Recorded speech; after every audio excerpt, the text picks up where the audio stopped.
Industrial Society and Its Future is otherwise known as the Unabomber Manifesto, written by Ted Kaczynski.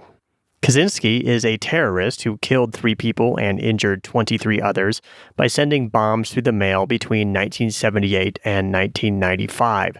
He used his terror campaign to exploit the negativity bias of media and pressure the Washington Post and New York Times into publishing his 35,000-word anti-technology manifesto. Obviously, what Kaczynski did was horrible, but his manifesto is a thought-provoking, albeit extreme, perspective on technology. And so here is my summary of the Unabomber Manifesto. This is Love Your Work, and I'm David Kadavy.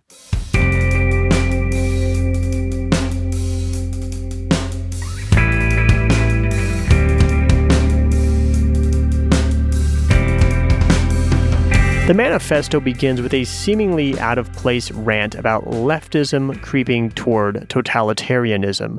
According to Kaczynski, leftists have low self-esteem, are defeatist, and hate themselves. They hate success and feel the groups they try to protect are inferior. They are overburdened by guilt over their natural drives and so want to turn into issues of morality things that don't have anything to do with morality, such as policing the use of words to which they themselves have applied negative connotations. When people hear anti-leftism, they tend to assume the person with those views is far right. But it's worth noting that's not Kaczynski's view. A quote, "Leftists want to preserve African American culture. But in what does this preservation of African American culture consist?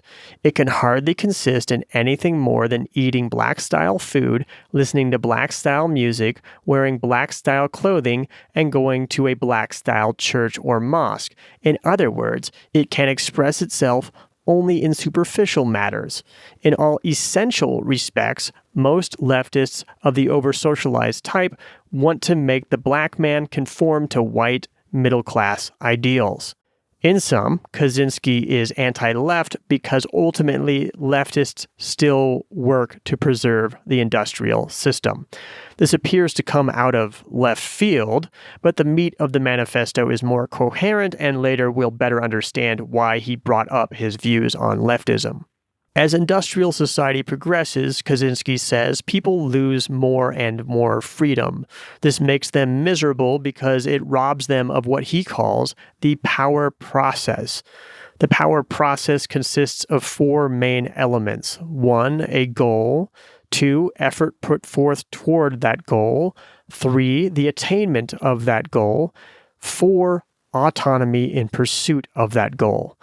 To be happy, a person needs goals that require effort, a reasonable rate of success in achieving those goals, and personal control throughout the process.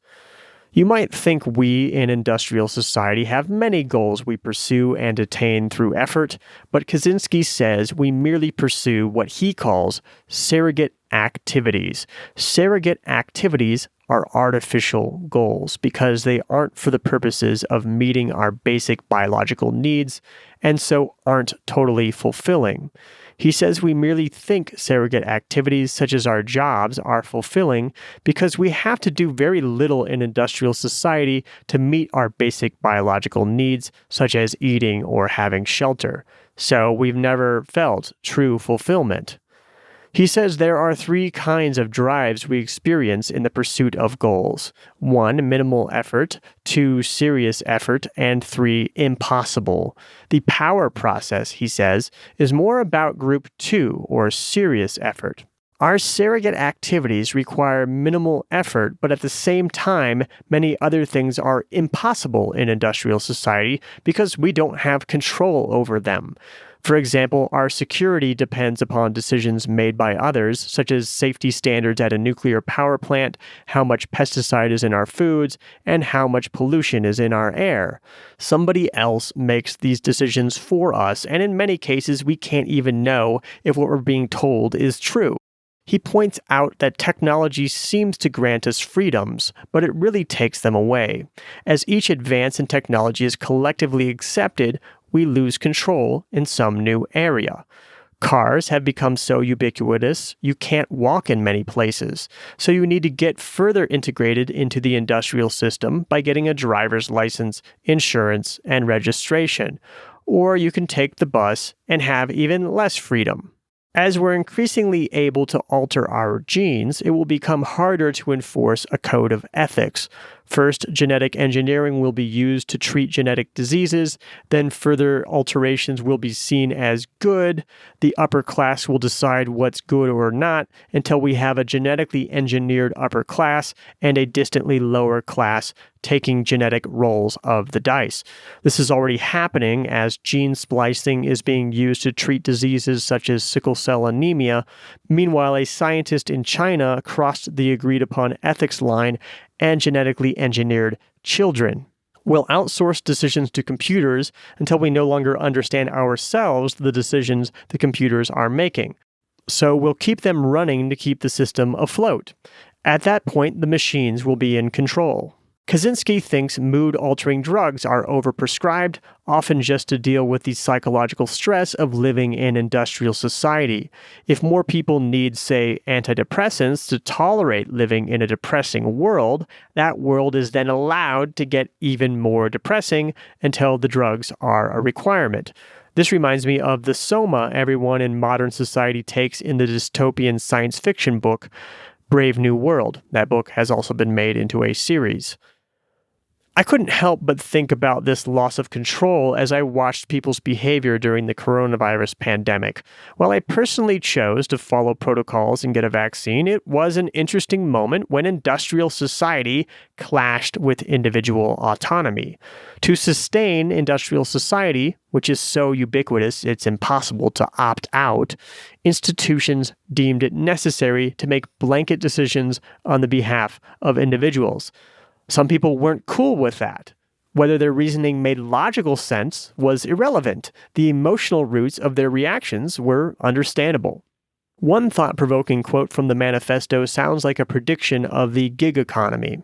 It has been suggested, for example, that a great development of the service industries might provide work for human beings.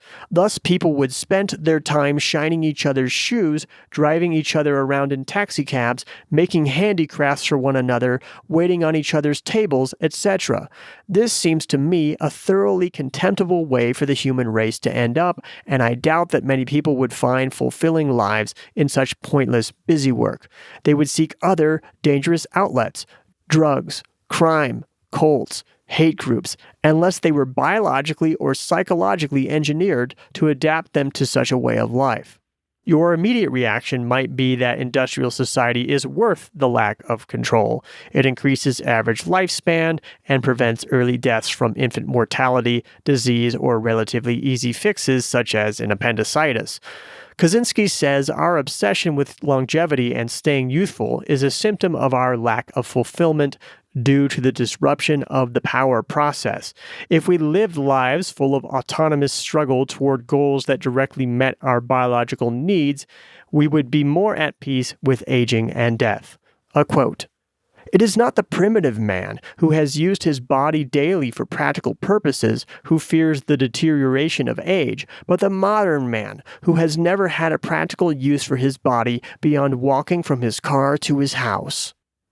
He then ties the disruption of the power process back to his criticism of leftism. He says leftist surrogate activity is activism or joining social movements. They have a goal and struggle toward achieving that goal, but they'll never be satisfied. This, he says, is how leftism creeps toward totalitarianism. Once one goal is achieved, another will be invented. His entire manifesto, by the way, is written from the perspective of we. He poses as a group of people called FC, standing for Freedom Club, and presents a strategy for his goal of destroying industrial society and replacing it with primitive society. Kaczynski points out that modernity separates us from our local communities. We break ties to family and move so we can work a job in the name of efficiency. He advocates for living in small groups and growing his anti-technology movement by having as many children as possible.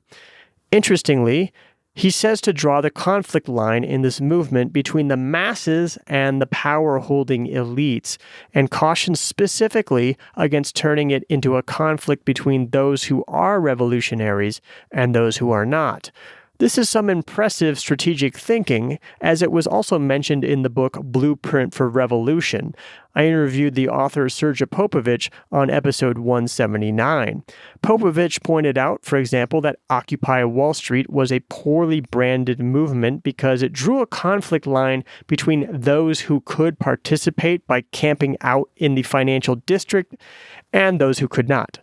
Calling it the 99% would have drawn a more effective conflict line.